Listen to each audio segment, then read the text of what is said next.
the Bee Shifter podcast. You've got John Vance here, your usual host, along with Steve Lester. We've got Greg Timinsky and Erik Phillips, and we are coming to you from Daytona Beach, Florida, where we are doing a Blue Card Train the Trainer with the Volusia County Fire Department. And, you know, we don't get too inside on the Bee Shifter podcast. We like to stay focused on the outside and issues that matter to folks. But I get questions about this a lot. So we go on the road and we are out doing Train the Trainers. And there's about 15 of us that work for Blue Card that are Blue Card lead instructors. So we go to these towns and when we're out and about, we bring the stuff with us and we do podcasts. Of course, when we're in Phoenix, we do the podcast. So we happen to be today in a beautiful environment on the ocean. If you hear splashing and birds and kids and glasses clanking down at the bar, it's because it's after 5 o'clock. In fact, it's almost 6 o'clock our time. We taught all day, and now we're poolside with our microphones, and we are going to record a little bit of a podcast today. So that's what we are doing right now. And we like to have a lot of fun doing it. I mean, it's a great environment to get our podcast recorded. So how are you guys doing? How's the trip treating you so far? So far, so good. Yeah, it's been a great week so far. This is new to Volusia County, so we're kind of coming in kind of day one for them, and it's really fun. It's really fun to watch them go from the first day where we were just introducing the system and they just completed the online to now, it's kind of, we've passed the crawl phase and now we're at the walk phase. So it's really good. By Thursday, they'll be running. So, and I think that's really one of the great parts of this job is being able to see somebody evolve as these trainers go on throughout the week. And that's really what it's all about with our trainers, because we do crawl, walk, run. That's part of the training methodology that we use. So we love to see people and their skills really explode while we're doing this. And how are you doing, Erik? I'm doing great. All right. I don't think I can complain with this view, doing a podcast. Yeah. Life is good. Well, the topic today, just so everyone knows, and we'll get into it in a second, is talking about size up and how it matters from different angles. So we'll get to that in a minute.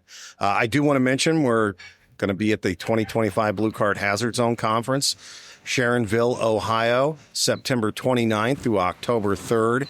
You can go to bshifter.com and get all the information for that. A lot of the pre-workshops, pre-conference workshops are filling up. We've got the certification lab that is almost full. We've got the EOC to Engine 1 or Engine 1 to the EOC, talking about how you expand command from Engine 1 to a full-blown EOC. That's about half full right now. We also have a Mayday management workshop that we'll be doing. Are you doing a strategic decision-making workshop, Erik? Yeah, Chris Stu and I are going to be doing it, talking about size up and some critical thinking of really what is size up, why does it matter, and then we exercise it in some sets and reps and some easy tools to take back to your department to have those critical thinking conversations. I think it's really easy to talk about, hey, someone needs to make a better decision on the fireground. Well, we do a real poor job in the fire service really explaining what's a model we can use and why do we do it to make those better decisions. So if you come to the class, we'll talk about it for a couple days and then give you some tools that you're able to take back to your department to exercise that critical thinking, the strategic decision-making model, but more importantly, really to change behavior and thinking on the fireground to be able to make those better decisions. So. And Steve, what are you teaching at the conferences? I'll be helping out with a Mayday management workshop. First couple of days, it's a pre-conference. I love teaching that workshop. It's probably my favorite workshop to teach because to me, that's what Blue Card is all about, right? And I just don't think we do enough of that, and I've actually began to institute Mayday management training in my department as well. So I brought that class back to my department and we teach that on a regular basis. So I'm really excited about helping out with that. I did that same class last year. We had over 100 people in the class last year. It worked out really well. And so looking forward to it again this year.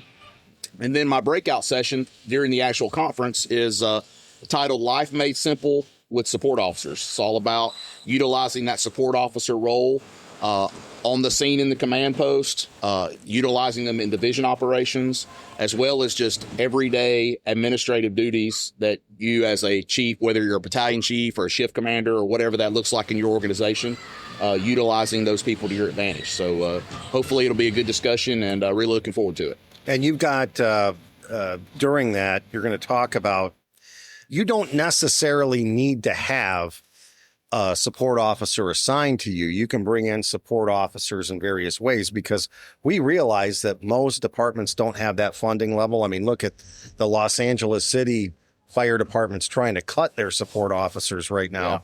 Yeah. It's always the first to go, but there's other ways to achieve that support if you don't have the good fortune of having someone assigned to you. Yeah, I've been really fortunate throughout my career as both a battalion chief and now the chief of training. We've been our department has a strong support towards support officers, or we call them field techs in my department, but we've had that in place for many years, and that's a priority. Our command staff, our senior staff, has really put a priority on that. So we're really happy that we're able to provide that to our people. We'll even take an engine out of service before we take the support officer away from our battalion chief. That's how important, what emphasis we put on that position. But yeah, we do understand that, not every department can provide that.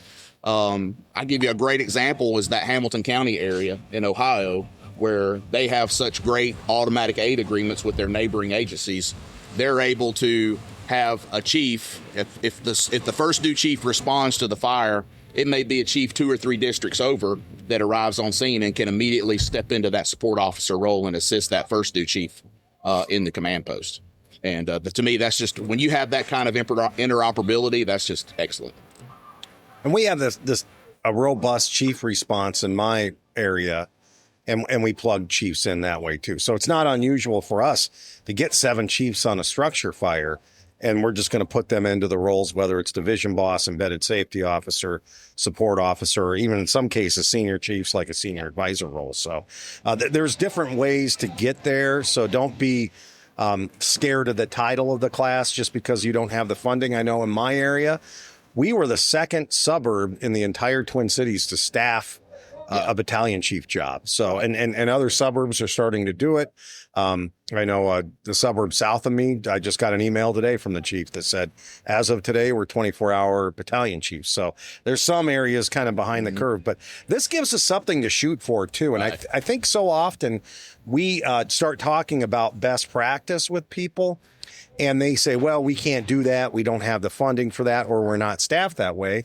And you may not be right now, but it's something that you shoot for at the end of the road to get to. You begin with the end in mind, and you can start with those justifications. And I think in Cobb County, you guys have justified it very well. And you need to tell the elected officials, just how important those command support roles are to the health, safety of firefighters and the community, because they help us so much more effectively, not only manage the non-emergency scene, but also the emergency scene. And there's a lot of stuff, and you're going to even talk about that, that support officer does when not on emergency response. Absolutely. And I can tell you this, I know I haven't been doing it as long as you guys, but I go to these trainers, and it seems like every time we introduce support officers, which is typically on Wednesday of the trainers, we hear, man, what a difference that makes, because typically that agency hasn't used them or utilized them before.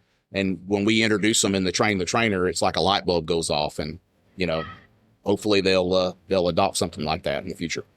And Timinsky's going to be along with me where they're supporting you guys that are teaching the classes. So we're looking forward to that. And there's one more pre-conference workshop too, the safety workshop that John Edichico and his crew will be doing. And they're going to be showing you the tactics that go along with Blue Card Command.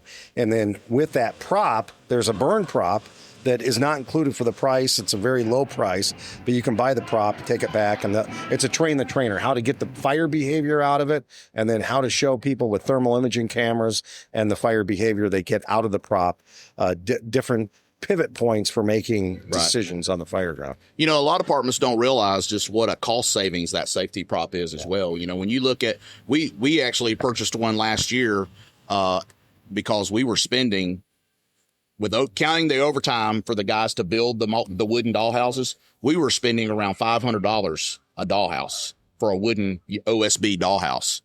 And the safety trainer, within 10 or 12 burns, you've paid for the safety trainer, and you can get literally hundreds and hundreds of burns out of that prop. So it really is a cost savings in the long run. That's a nice thing to have. Well, shifting gears to our topic today, we're going to talk about why size up matters. And let's talk about the initial arriving officer. And that's, Erik's in that role a lot. The rest of us are occasionally. But how to effectively understand what that initial size up does, the elements of it, and then we'll grow from there. So, Erik, do you want to talk about that? Yeah, so I think the question is, why does size up matter? Why do we do an initial radar report? Well, I think the common answer is, well, we want to paint that picture for everybody of what's going on there. I think if your first and officers understand what the expectation is laid out from the department, then we're more apt to do that on the scene and understand what is that picture that we're painting for everybody else, but really why does it matter to us? So let's break that down for just a second. So why do we do it? We do it to paint that picture. And what are we communicating? Obviously, I think everybody listening to this podcast is familiar with the initial radar report. But we're really doing it so people can start tracking position and function of everybody on the fire ground. What are you doing when you're showing up? We often talk about fires, and every fire is not a working fire, right? There's some systems that are just going to come in and everyone's going to go to work. But I'm going to say a large majority of fires aren't like that. So having a system in place that you're able to communicate that size up so everybody understands that, sometimes we're just going to stage until we're given that assignment. That's kind of what we're looking for on the scene. And then when I have critical factors that I'm going to address or tactical priorities that I'm going to address, I have units available and I can put them in the right position. I think when you do a proper size up, your fires go out faster with less people because you're actually looking at the critical factors of the building and putting people in position to handle those critical factors quicker and more efficient than just showing up and everybody going to work doing something. Everybody's going to read critical factors a little bit different on the size up, and they're going to do things a little bit different based on what their training, education, experience is. So by having a size up done and following initial radar report and having command, it kind of lines everybody out on that same incident action plan. I think that one of the best things that a department can do when we talk about size up is really set that expectation for that first in arriving officer. And what I mean by that is when you're doing your training, we should lay out the expectation of that first in company officer going to show up, do a standard initial radar report. You're going to get out of the rig, do a 360, communicate that fault report. They'd be expected to assign 2 to 3 units that are coming into the scene and do a standard transfer of command. We often hear teaching these trainers that, well, how is that first and officer going to communicate on the radio, do a 360 and talk into more units, right? It's too much for him to do.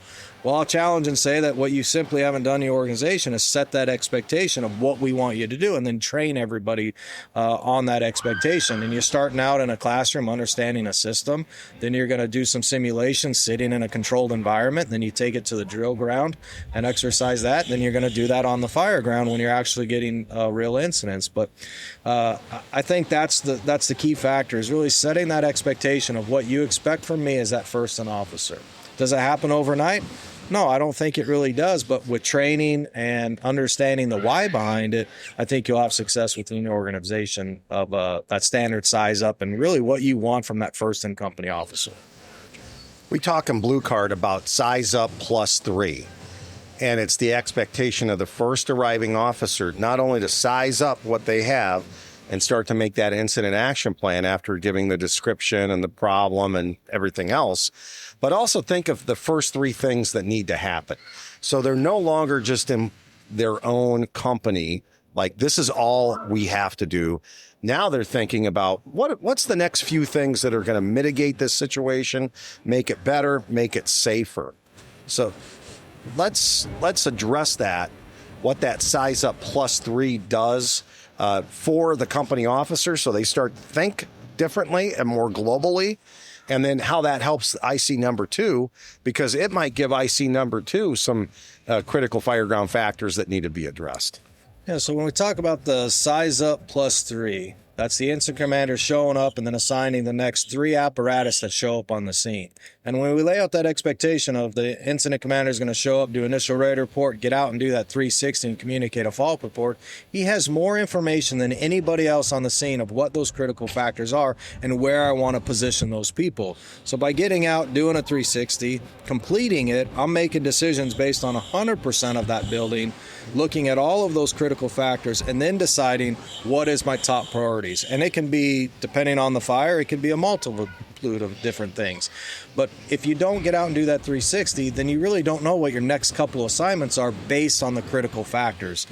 Some departments deploying a standard SOP system. Hey, if that works for you, great, but there's some problems with that because we're not evaluating what those factors are that I need to address right now that can either hurt us or kill us, and or that we can make a difference in this fire. So that IAP plus 3 is really that first in company officer with the most information right now when they show up from the cab of the engine, getting out, doing a 360, understanding those critical factors of walking around the structure, talking to the RP if there's people there or family members. Now they can make the most critical factor-based decisions because they have the most information.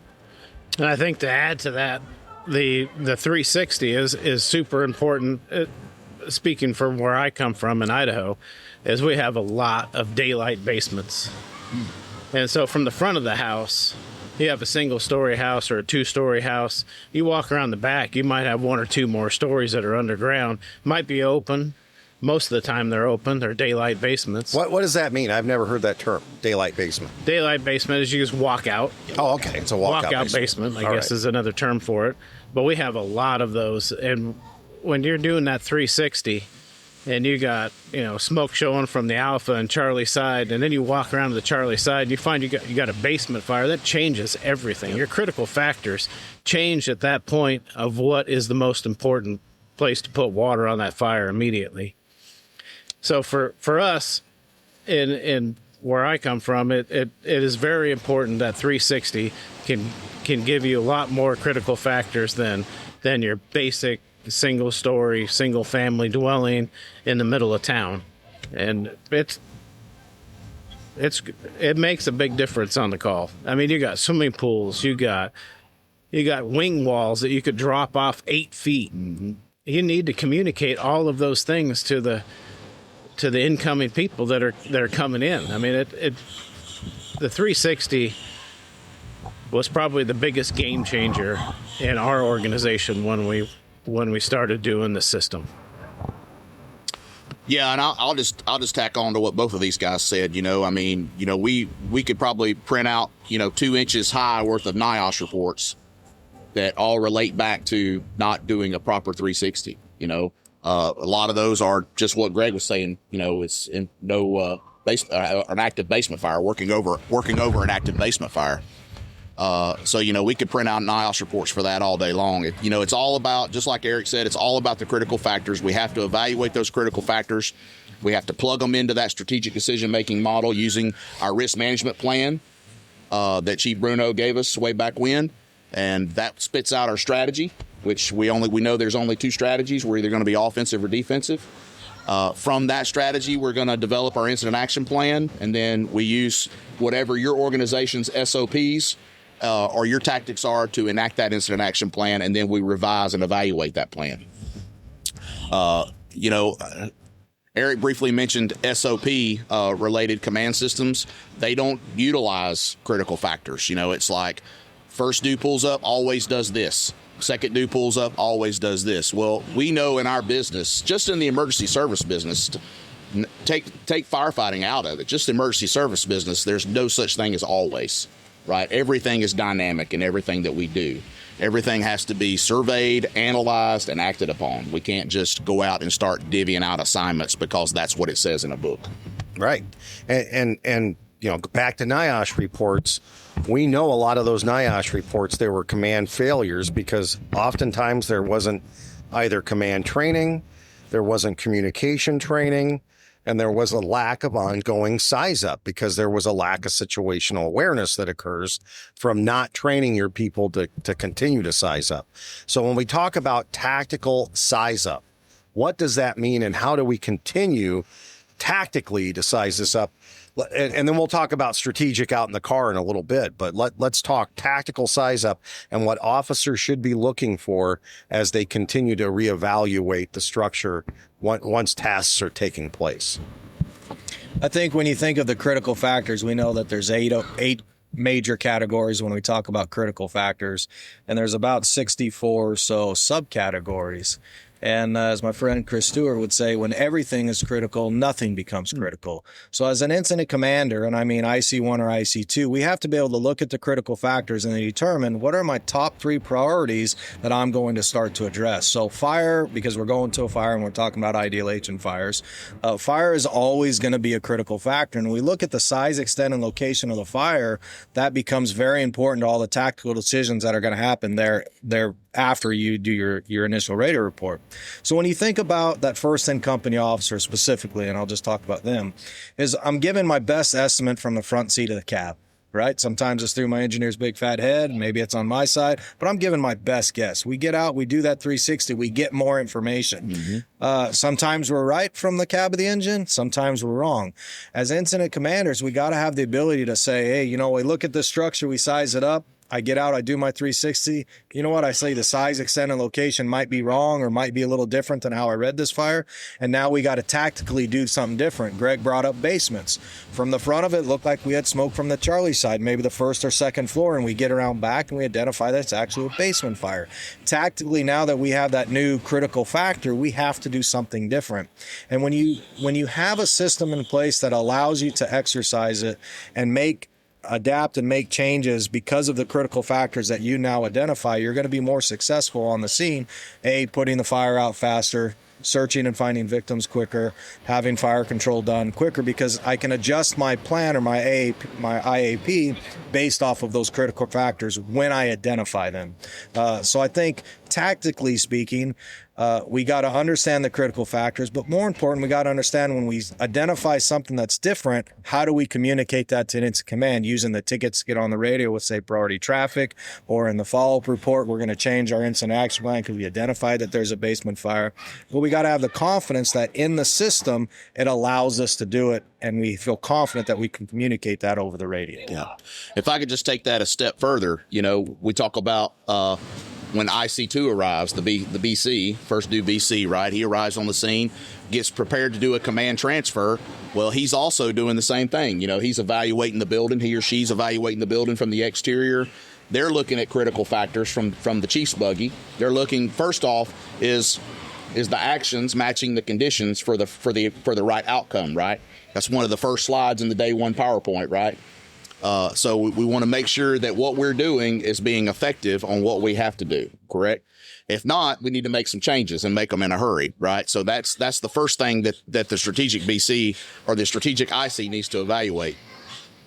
Then we've got to track all our resources, all that good stuff, give the command transfer or give the position and function to IC1, and then make sure we get a CAN report from them and reevaluate that before we do that proper command transfer.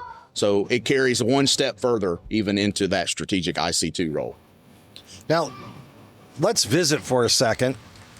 If you don't do that, what happens? If you're in, you know, we talked about automatic assignments and how that works until it doesn't, and we see when it doesn't. But what if you're not training your people to assess critical fireground factors and effectively size up? What's the inverse of that? Well, we call that accidental success. Yeah. And unfortunately, in the fire service, we see accidental success a large majority of the time. And then what I noticed is that we see when we get one of those fires that happens on, it's accidental success or the fire doesn't go well, what do we typically hear? Oh, this fire just really got us. This fire was just a little bit different than the last ones. No, it was a fire in a building that we didn't properly size up. We didn't use the critical factors because the last 10 fires, we did the same exact thing, and this fire was a little bit different, and we didn't overcome it. It's just like in a sports team running the same play, getting success, and then they switch up the play, but the defense doesn't react. Yeah. No, you guys saw it, but you didn't react to those critical factors of the players moving on the field and adjusting. Same thing in the fire service. We did, as incident commanders, we didn't adjust to that new play. We thought we would just run that same play that we ran yesterday on a little room and contents fire. We thought we'd do that same thing in a big box, and we just got our ass kicked by it. And then we're surprised why that is. Well, that's because standard orders. We're not assessing with a model, using the critical factors, sizing it up, making assignments based off of those critical factors that I see on this incident. Not the one that we seen 10 incidents ago, the one that we see right now. Yep. And so that's, to me, I think, one of the big things that just drives me nuts is the accidental success. And then when something doesn't go right, we hear a lot of things like, oh, this fire was just a little bit different. Mm-hmm. No, they're all different. We're a data-driven American fire service, right? And we see in the data, especially like Project Mayday and NIOSH reports and things like that, the countless numbers of line-of-duty deaths that we've had over the last 30, 40 years that have all been due to utilizing residential tactics in commercial buildings. And a lot of times, even operating in the wrong strategy. And I think a lot of that is exactly what Erik's talking about. It's because we're not evaluating those critical factors. We're not taking into account that, hey, this building is not a 1 to 2 family dwelling. This is a much larger building that's constructed a lot differently, that has a much different fire load, and all those kinds of things that with an SOP system, you just do not take into account. This all really dovetails into our strategy and our risk management plan. And I know we're going to talk to Chris about the risk management plan coming up on a podcast, but I want to check in with you guys on this because there was a social media firefighter that posted about, maybe the risk management plan is outdated and what does it really mean? Now, I watch that and I say, well, you obviously have not been trained on what the risk management plan is and how you manage that. Risking a lot to save a lot. That should be very apparent because it's part of the critical fireground factors. And painting Blue Card as a non-rescue system is absolute hogwash. Absolutely. Because we put life safety first when it's necessary to put life safety first. But we also put, there was a survey just done in Minnesota that the State Fire Marshal's office put out. Out of 67,000 fires, there were 363 rescues. Less than 1%. So yes, that matters. That to those 363 Absolutely. people, that matters that they get rescued. But it also matters that we're addressing the fire problem so it doesn't become bigger, and we're providing for the safety of the workers that we're putting inside of that hazard zone. So you guys talk about risk management a little bit and how these critical fireground factors and size up really works along with that. Well, I'll say this. I don't think anybody has more of an aggressive search culture than my organization. And we have the audio and the helmet cam footage to prove it. Yes, you do. We are a very aggressive department when it comes to search, but we're very big on searchable space. We don't use survivable. We use searchable space, right? That's a new term for us. But I will say this, we have to be able to maintain this. We have to keep the searchable space searchable. And the only way we can do that is to address the fire. And, we have the luxury in my organization to where we can put units on the scene very quickly to where we can address both of those critical factors simultaneously. We can address the search and fire control at the same time, or very near or close to each other, right? So typically as that engine crew is going in the front door of that house to begin fire control, we've got a truck company that's going through the bedroom window to VEIS. And we've proven to be very successful with that. But there again, if you don't have fire control and you're not maintaining that searchable space, then bad things are going to happen. You hear a lot of this on social media and some people bringing it up. My question is, everyone wants to use this word aggressive. Can anyone tell me a fire department that says we're not aggressive? So we can say a lot of things and type a lot of things out there that really mean nothing and have no context. So I challenge those people that, say we don't do that in the Blue Card system, search spaces that can be searched, have a risk management plan, that aren't aggressive, this and that. Who exactly are they talking about? I challenge them. Tell me.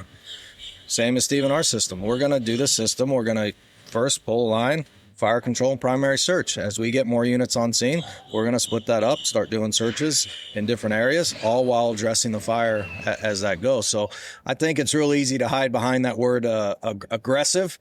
And what does that really mean? And who exactly are you talking about when you say who's not doing that? I don't know any fire departments that show up to a fire and be like, you know what? I don't think we're going to search that building.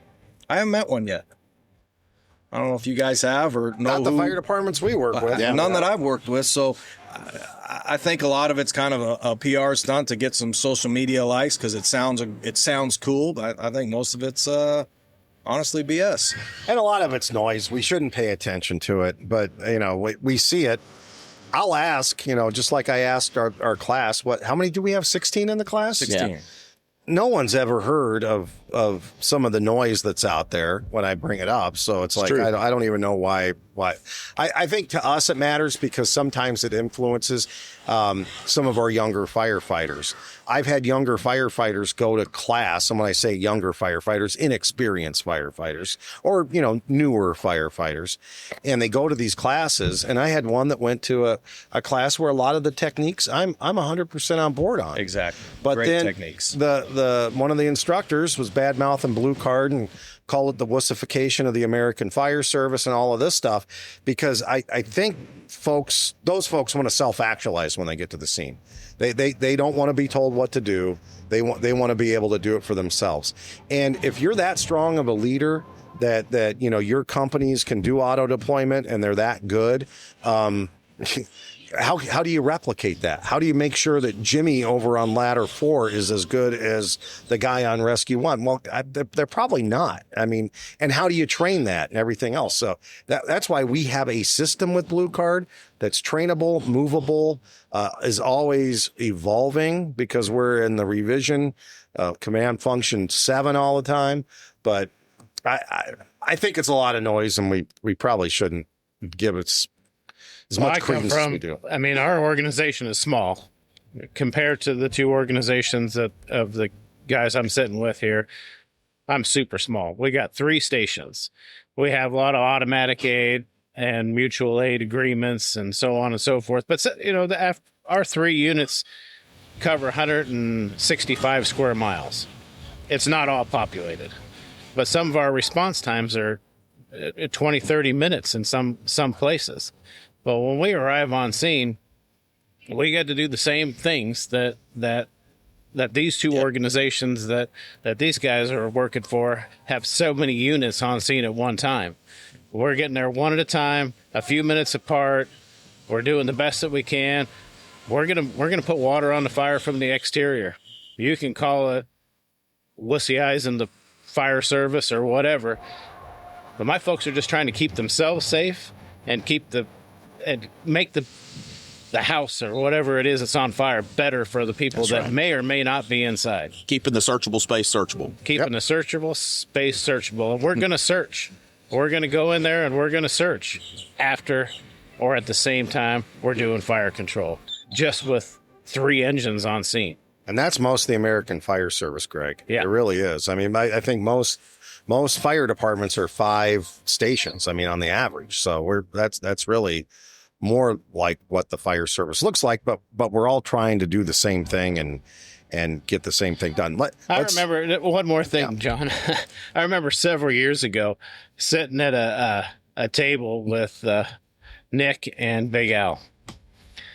And we were talking about our fire department and the size of it and what we respond with and how we respond. And he said, Big Al sat back in his chair and he says, basically, you're doing the right thing because you don't have any other personnel to do the wrong thing.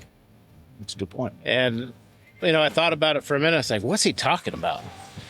But applying water from the exterior, sometimes we have to do that. That's the only way that it keeps it safe for our people to go in and to help the searchable space be safe. And that always stuck with me. It's one of those things I'll never forget. Well, we're going to take a little bit of a break because we have a storm coming in right behind us, and we are outside if you're watching this on video. So we're going to come back for part 2 of this conversation, but you'll notice a change in video, I'm sure, as we will not be sitting here in just a few minutes. Stand by.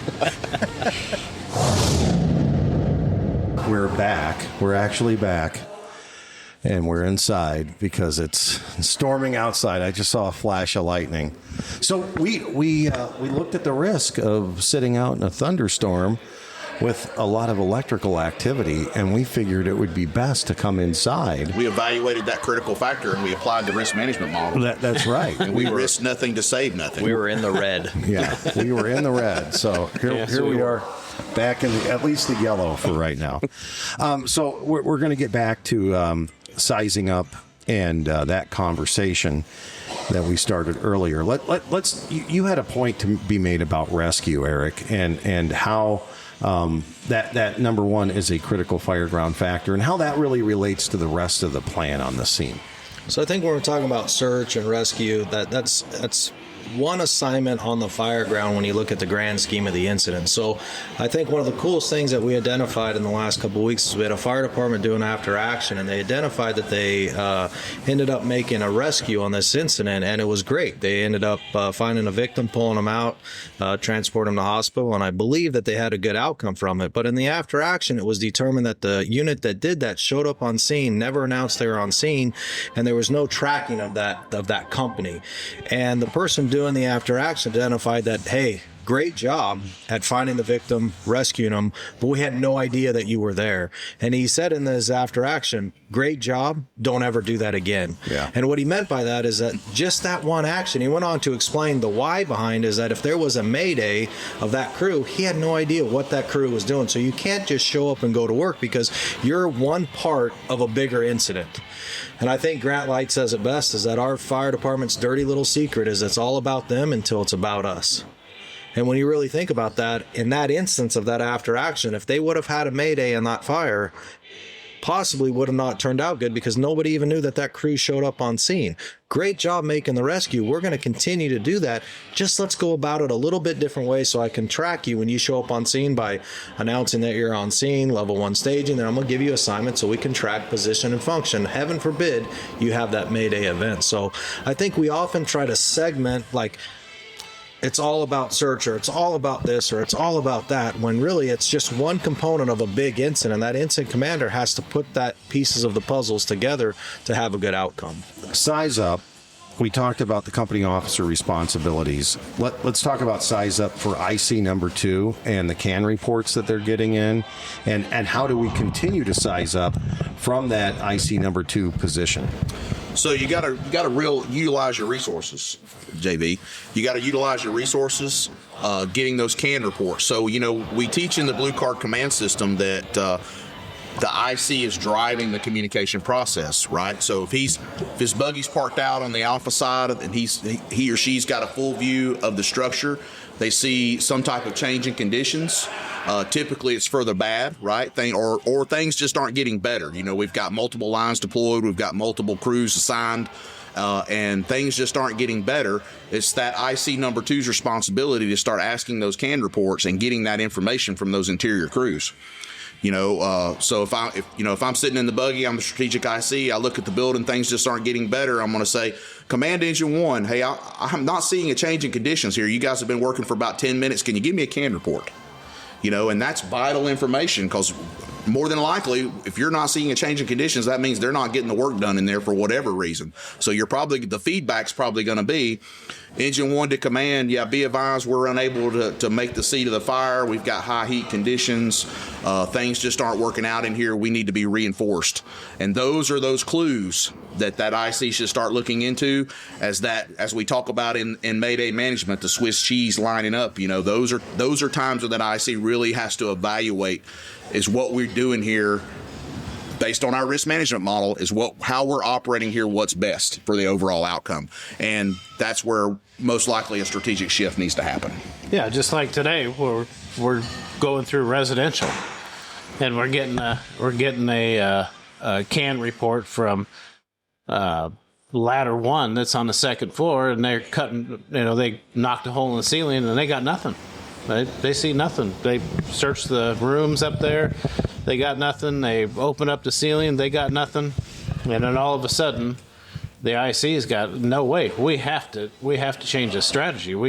They got void space that the ladder 1 knows nothing about, and they have to change that strategy and shift to a defensive fire in that building. And how do you connect to that as a company officer? To knowing, now that you're trained in Blue Card, you're a lead instructor, but you're a company officer trained in Blue Card, knowing the perspective of IC number 2 and how all of that needs to match up.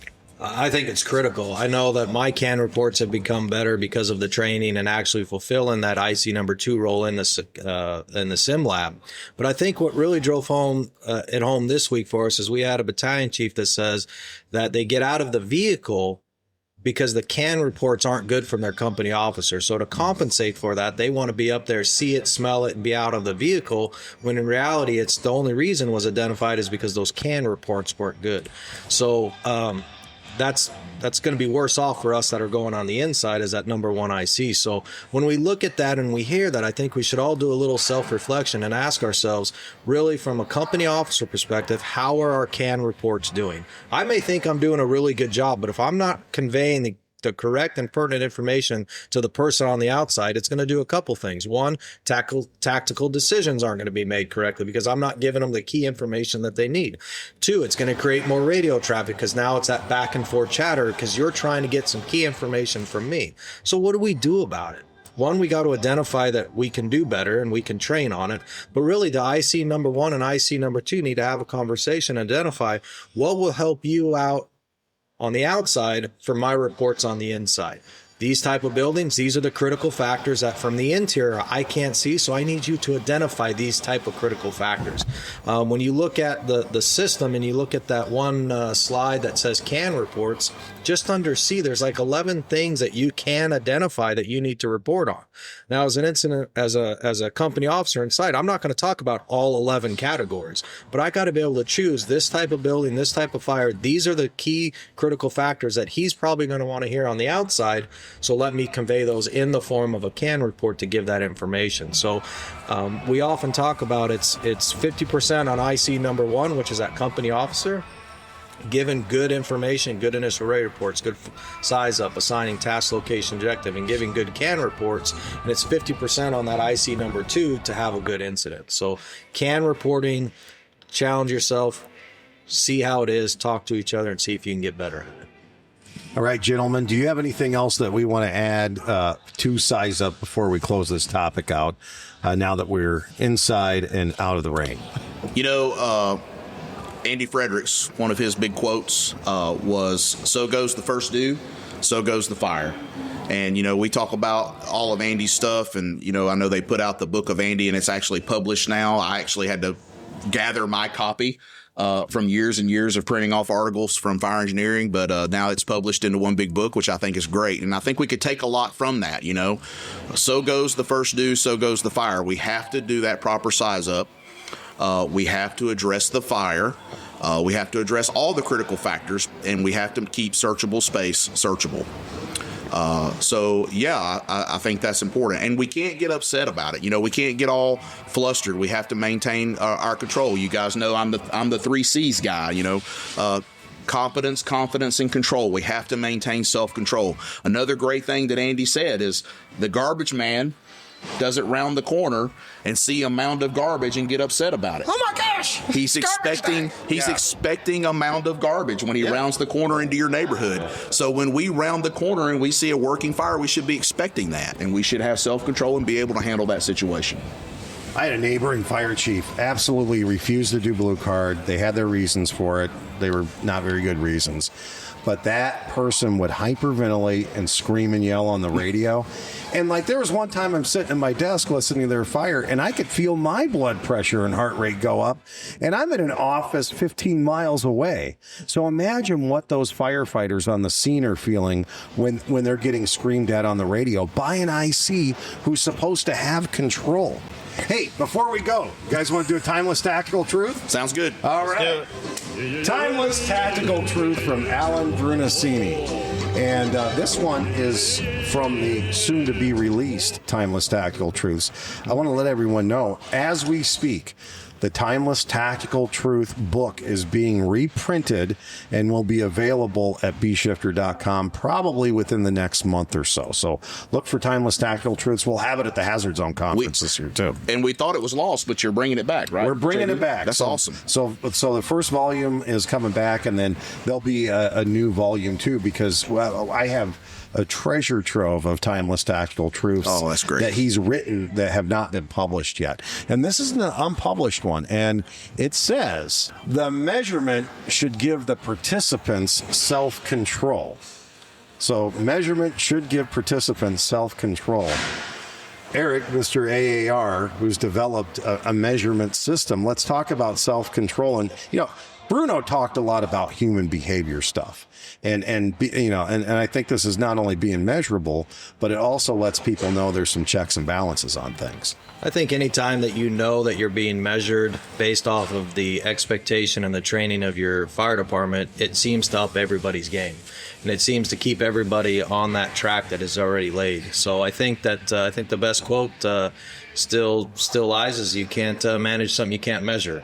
Yeah, and I would just tack on to that. I mean, there's a lot of things when we talk about self-control. There's a lot of self-techniques that you can do to overcome that. There's box breathing. There's just taking slow, deep breaths and, just slowing down that heart rate, decreasing that catecholamine response in order to get self-control. I cover a lot of that in my 3 C's of Command Presence class. But yeah, I mean, that's important. And we talk about in that class as well. It's 2-dimensional. You have to get control over yourself, but also your people have to see that you have self-control as an IC, both IC1 and IC2. I think that's important. And there needs to be a degree of accountability for being under control too. Like if you had somebody who was out of control as a company officer, what would you do? And I'm talking about on scene, out of control. Well, we'd have to address that. We'd have to address that with number one. We've got to make them self-aware, because that's probably the problem to start with, is that they're not aware of it. So we would need to make them aware, and then do everything we can to help them through training, through educating them about those self techniques. A lot of it just comes with experience. And I've talked about this before. That's why we don't allow 3-year firefighters to test for battalion chief. Mm-hmm. You have to get those sets and reps under your belt in the real world in order to be able to function and have that self-control and be competent and confident as well. It has to be something that you've practiced and that you've been in situations before. And I think the measurement never ends. So once you measure one segment of whatever it is in the fire service that we're doing, you got to measure the next segment, and then you got to keep on moving the bar forward. Keep measuring. Well, gents, thanks for hanging out with us today on the Bee Shifter podcast here in Daytona Beach. We are lucky to be in such a great location. Next week, we're going to be at FRI at the iChiefs Conference, so I'll be there with Josh and Chris, and we'll be back with another On the Road podcast there. In the meantime, thanks so much for listening to Bee Shifter. We'll talk to you next week.